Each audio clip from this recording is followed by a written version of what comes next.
The Virginia Cable Telecommunications Association and your local cable provider presents Cable Reports.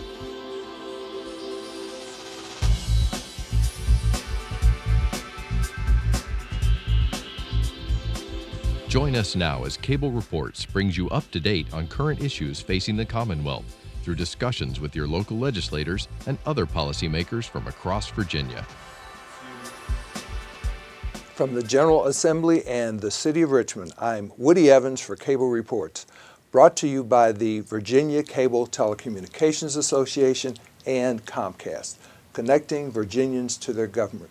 We're pleased to have with us this morning two members of the Virginia State Senate, Senator George Barker. Good to see you. Good morning. Good to see you. Senator Jeremy McPike. Good to see you, sir. Good morning, Woody.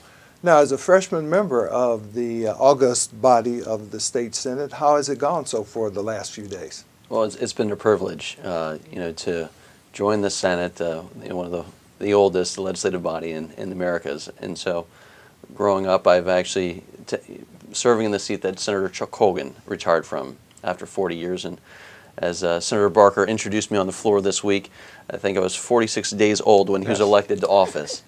His youngest constituent. So. That's right, as the youngest constituent. And so he was my senator growing up, and it really is an honor to step into some really big shoes and to help represent the 29th District in Prince William. Well, tell us a little bit about your district. Oh, sure. Well, I grew up in Dale City. It's up 95, just outside of Washington, D.C., and runs from Dale City westward through Prince William County to Manassas and Manassas Park.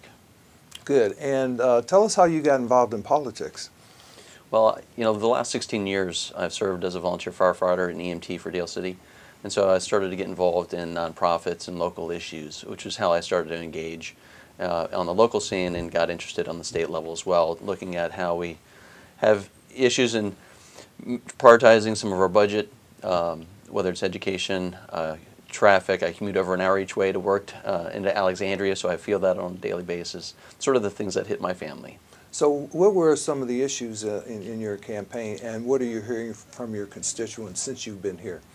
Well, education, of course, me and my wife, having kids in schools, we hear a lot from our friends that also have kids in schools about testing reform, whether it's SOLs, making sure that we really find ways to streamline that to traffic in our district in Northern Virginia, whether it's 66 or 95.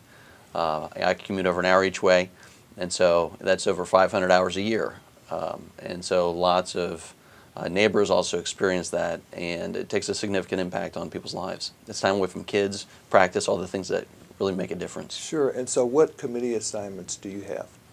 Well, I have 3 committees assigned to rehab and social services, to general laws and technology, as well as local government.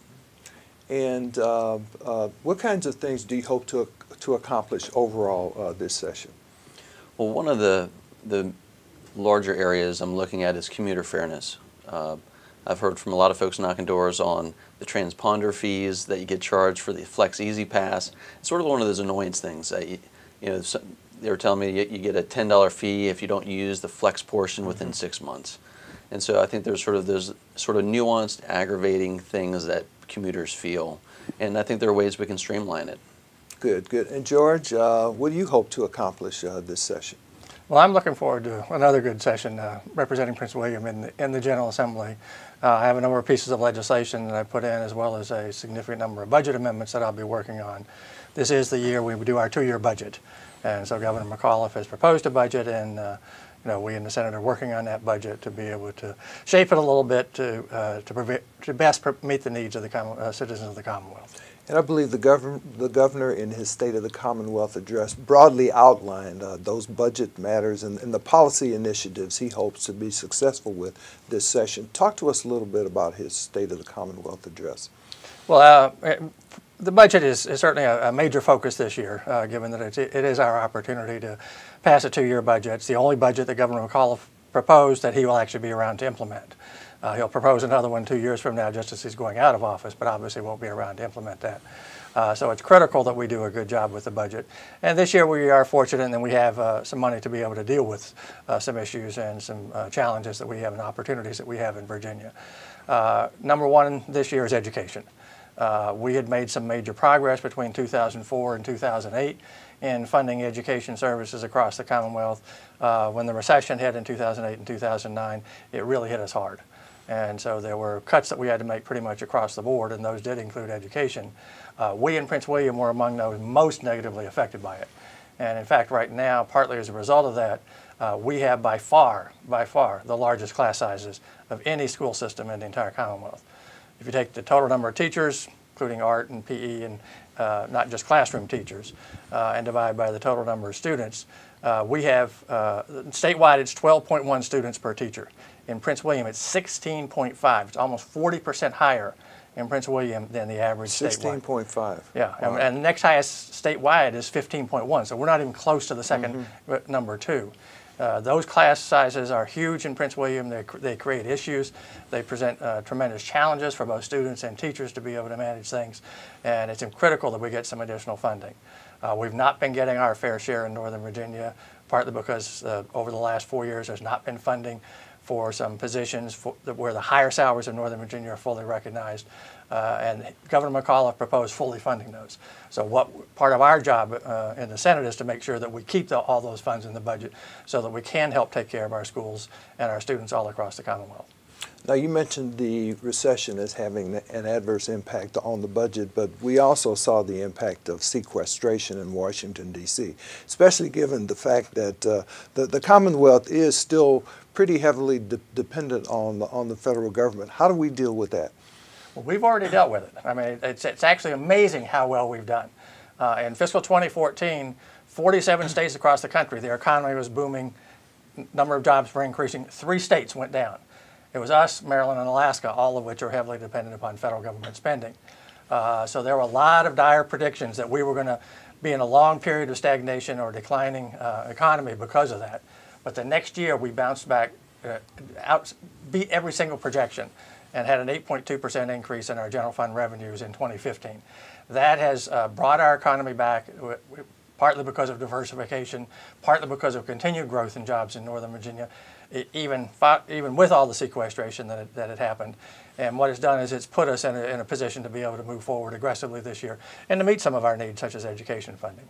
I believe that the governor also suggested in his address that the Commonwealth needs to look abroad in order to export more goods. Is that something you think that's tenable?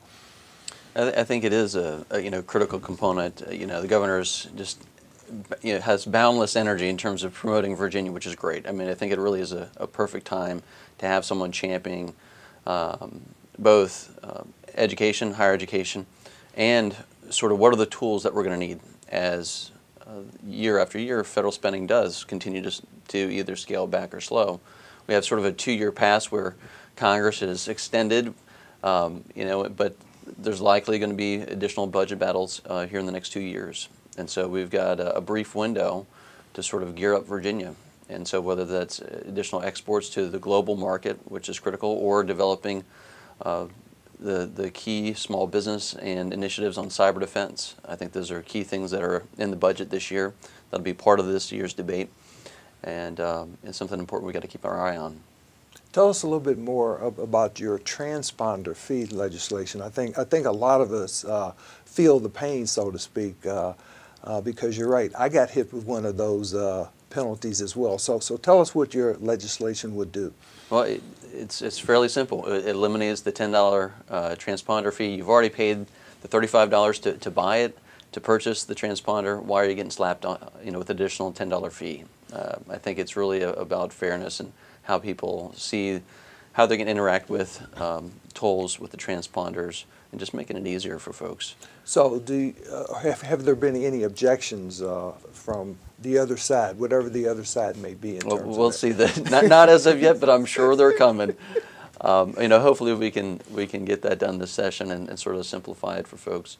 But it really goes to an overall framework that I think commuters feel, which is, even on the 66 toll issue on, are we going to toll road that's already in place, or are we going to add capacity? I know that's going to be a big part of this year's debate as well. Talk to us a little bit more about that debate. It's been in the news, but I want to make sure our viewers understand the issues there. Well, for the major debate is really inside the Beltway on I-66, where there's really just a handful of lanes from the Beltway into D.C. that currently exist. Now, what happens is in the morning, it's HOV2, so you have to have 2 people in the vehicle in order to drive on it. Well, it's not very well signed, and a lot of people have used it over the years in single occupancy vehicles, and so there's an education piece that has complicated the matter. The fact is, people still want to see, if we're going to toll an area, they want to understand that they're adding capacity in terms of a lane, that they can see, they can drive, they understand it, much like we have on 95, where the new hot lanes were implemented. They added an additional lane in the hot lanes. And so people could see that their money is going and contributing to that road and to that additional capacity, and they can see how that directly benefits from. So that's something that we've got to keep an eye on and make sure we move forward with. The other interesting thing I'm working on is figuring out how we can streamline our inspection sticker process as well as our registration process. Lots of time is spent by all of us at either service stations or DMVs.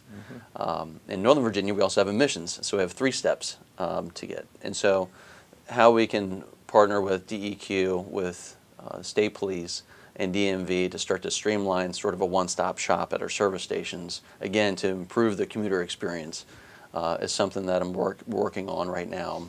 And hopefully over the next year, we can develop a plan to implement ways to either eliminate stickers, reduce the process, and improve convenience. And of course, George, you've been involved in the transportation debate for a number of years now. I-66 is part of it, but there are a lot of bigger issues there, aren't there? Well, there are a lot of big issues, and excuse me, 66 is clearly part of the set of issues we have to deal with this year. What is great is that we're seeing the positive effects of the 2013 transportation bill, which was a fantastic bill that is helping us and is really positioned to help us move forward long term.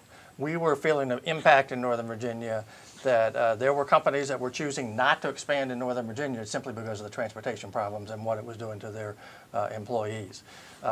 With that bill, which was our first major transportation bill in 27 years, since 1986, it is moving us forward in a very rapid manner.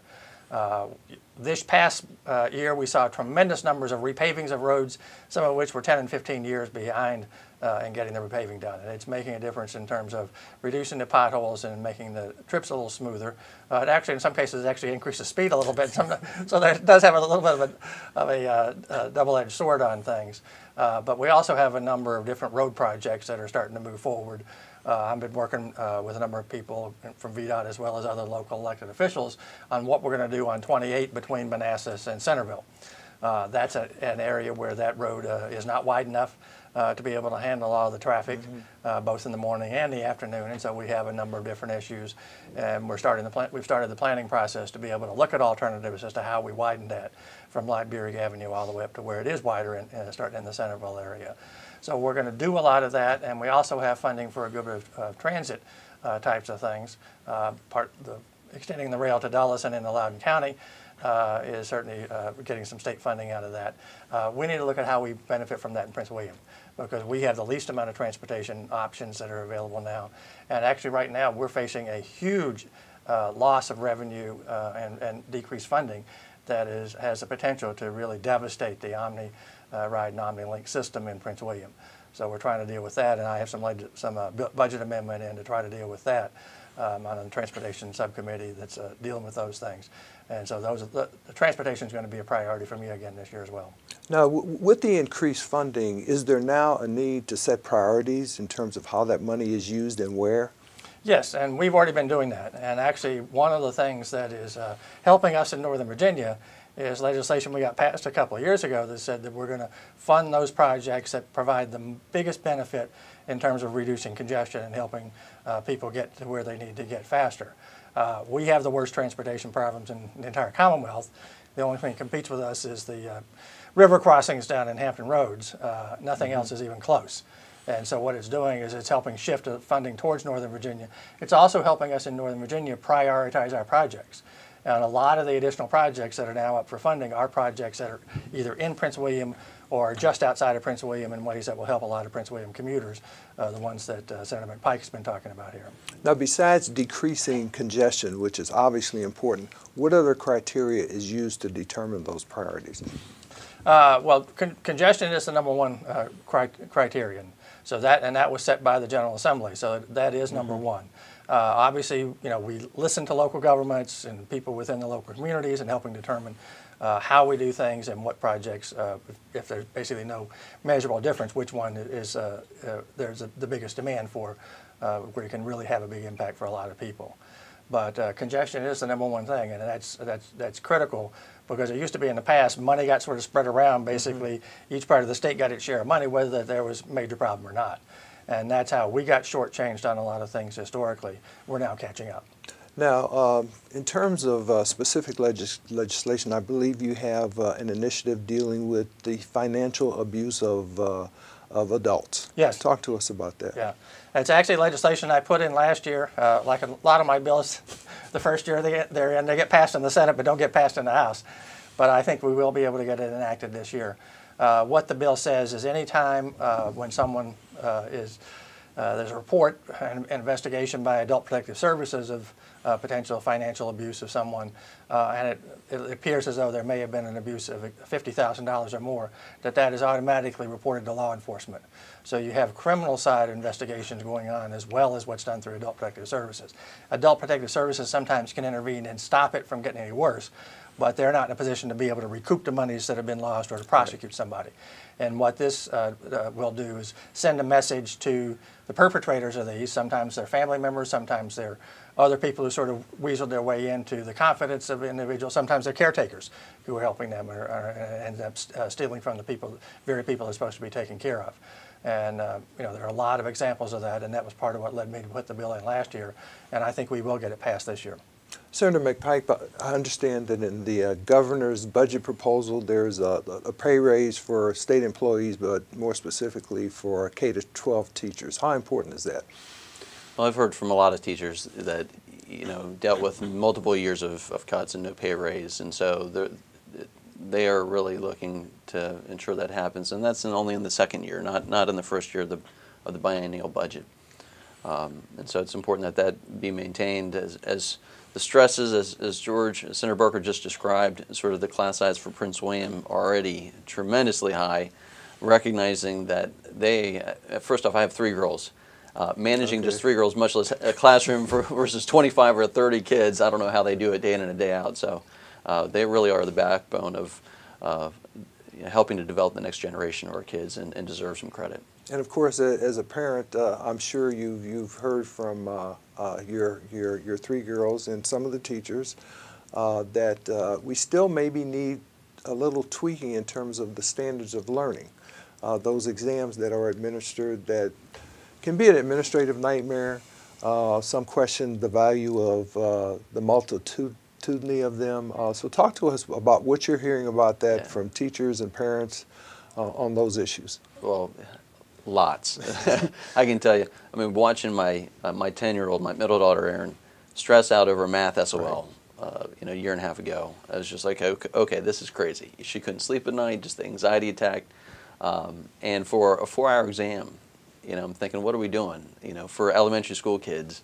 And the good news is I know they're working through ways to do now dynamic testing to reduce the length of time required. I've put in a bill to make sure that we look to reduce the testing to the federal minimum standards in terms of the quantity, while still allowing Virginia to innovate with the testing models. And so, frustration between teachers who just don't want to go through it anymore, parents who are now exhausted from watching their kids go through it, and then kids who are just exacerbated at the prospect of yet another series of hours and hours long testing. So this is something that we really have to address. And I take it like most districts in the state, be they Senate or members of the House of Delegations, you have a lot of military personnel who reside in your district. And I know you have a background and experience in public safety in terms of EMT work, being a firefighter, volunteer firefighter. How do we help those veterans who are returning from theaters of war who have specialized training, maybe not academic experience, but specialized training to become employed? Well, there's a few things. We have, in fact, the 29th Senate District in Prince William is sort of positioned right below, right above Quantico and right between Fort Belvoir. And so we have a tremendous amount of both active and retired service members. And so there's a couple great things that have occurred, one of which is Northern Virginia Community College has a bridge program allowing military service and credits to credit them towards academic credits. And so that's one of the great things. We also have a new workforce development center that's projected to open this spring in Woodbridge. Now, the neat thing is, talking about New Virginia economy, it also includes a cyber defense workforce development center, so that we actually have attack and defend labs, which a lot of these service members coming out of Quantico have cyber defense experience. And so this is really one of the ways we're looking to retool Virginia's economy. And we've got some of the tools, and the great thing is the human capital right here in the area. And Senator Barker, I know you have a military medical personnel initiative. Yes. Talk to us about that. Yeah, there are a lot of people, just as you were saying, who are in the military providing some very skilled services, but their training for that is designed for their military career. In this particular case, there are people who are medical corpsmen, medics that are in the military, and what they've gone through in terms of training doesn't quite match up with the licensure requirements that we have in Virginia for a number of the different types of professions they might be able to go into. So what we have is a proposal, and I have it in the Senate, and there's also one in the House of Delegates, that will set up programs where these corpsmen and medics can begin working in Virginia under supervision and performing various jobs, sort of nursing type of things, and other personnel within the emergency department, that type of thing, without being fully licensed yet. They can do this for a period of a couple of years while they're getting their license, taking the courses and the other types of things they need to be able to complete their license. But it means there's not a break in employment during that period, and they're able to use their skills, and they're still being supervised in ways where we don't think there'll be any problems or any risk to patients there. So what we're trying to do is to make sure that we take advantage of the training they've had in the military while they're getting the requirements, the prerequisites for their licensure. So this would be something that would augment Virginia's already established Virginia Values veterans programs. Yeah, and part of what we're trying to do in Virginia overall, as Senator McPike said, is to be able to take advantage of the training people have had in the military to be able to get them into the type of jobs that they're skilled, they're ready for, and that they can do the work, even if they don't necessarily always meet all the requirements initially, and also make sure that there are opportunities for them to be able to move into those positions. Sometimes there's sort of prerequisites in terms of previous experience that we've been able to work around for a number of veterans and others whose experience in the military doesn't quite match up with what you would get at the civilian side, but they're clearly ready to do the job, and we're getting them in those jobs, and that makes a huge difference. And nationally, the number of veterans is decreasing as a lot of the World War II and Korean War veterans are dying. In Virginia, the number of veterans is increasing. And so obviously we're doing a good job of attracting them. We want to make sure we're helping them be able to fulfill their potential. And on a very positive note, I believe the governor announced that Virginia was recently certified as a state with the least amount of homelessness amongst veterans. Absolutely. He kicked off the initiative last year, really focusing and targeting across all the communities in Virginia ways to reduce and frankly eliminate, and he's effectively done that. Professionally, I serve in Alexandria. I was also able to work through a process and avail one of our properties there for veteran homelessness as well. And in Prince William County, we have a number of homeless within the 29th district, about 400. We have 10 communities, and so it's a start. I think it's a start to a larger discussion as well about overall homelessness. And so we've tackled one component. We've got a lot more work to do. Now, you mentioned the community college in your district and the critical role that it plays. Tell us a little bit more about the role our community colleges play, not only for our youngsters who are just out of high school, but adults who need retraining. Absolutely. The Northern Virginia Community College system, the largest around, has been doing a fantastic job at making sure, whether it's looking at professional certifications or project management, certifications, the professional skills that people need to either retool or they're in current jobs and they're taking that next step and to get those professional certifications. So whether it's connecting folks in the Manassas campus, they have a vocational focus. For our youth or people looking to retool, whether it's HVAC or electrical work. So they do really a full range from the professional to the vocational. And 60% of the jobs aren't necessarily going to require a 4-year degree here in the future. And so we have a large amount of our workforce that really the 2-year and professional and licensure pathway is frankly the most economical. And of course, George, there's a way for those students, be they youngsters or adults, to continue their education at one of our institutions of higher learning in the state as well. Yes, and actually there are a huge number of students who go to Northern Virginia Community College who then go on to 4-year institutions. The number one obviously is George Mason. Mm-hmm. And in fact, there are more students now graduated from George Mason who started at Northern Virginia Community College than did their freshman year at Mason. And they have a higher graduation rate. They've been well prepared through that 2-year program at Nova, and they're then able to go on and excel at George Mason and at other 4-year institutions.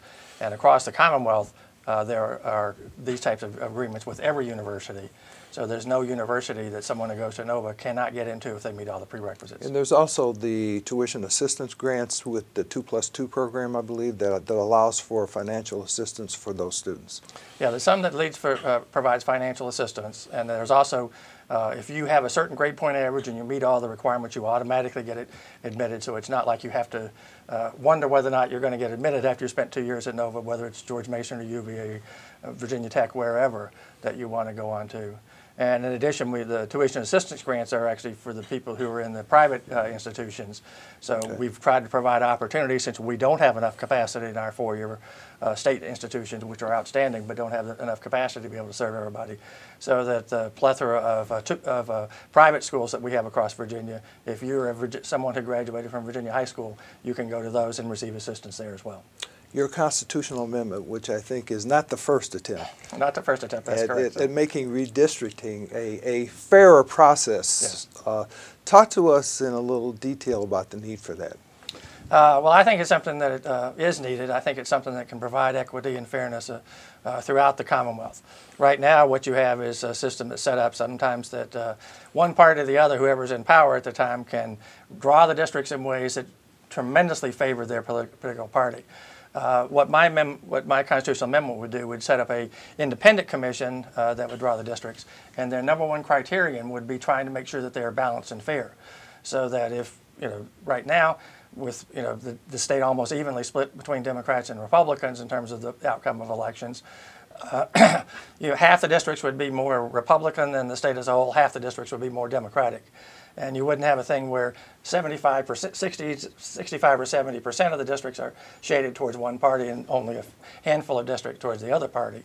And also that you get more, a second priority would be on creating competitive districts, so you don't end up with as many seats where there's simply no realistic competition occurring. Great, well, we'll leave it at that. Thank you both for being here. Senator Jeremy McPike, good luck, and Senator George Barker, good to see you again. Great to see you. Thank you very much, Woody. Thank you for watching Cable Reports, brought to you by the Virginia Cable Telecommunications Association and Comcast. Until next time, I'm Woody Evans.